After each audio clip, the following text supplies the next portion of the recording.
يلح بالدعاء، ولذلك يقال أكثر طرق الباب يوشك أن يفتح لك.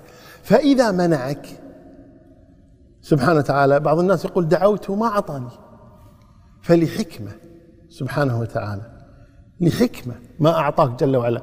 إما أنه ما أعطاك لأنه يضرك هذا العطاء، فالإنسان كما قال الله تبارك وتعالى عن هذا الإنسان يقول كلا إن الإنسان ليطغى أن رآه استغنى.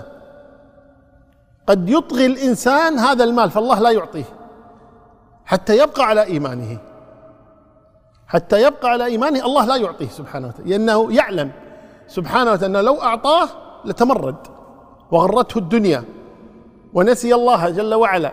وكم من فقير استغنى فصار والعياذ بالله يعني بعيدا عن الله تبارك وتعالى، تلهيه هذه الدنيا.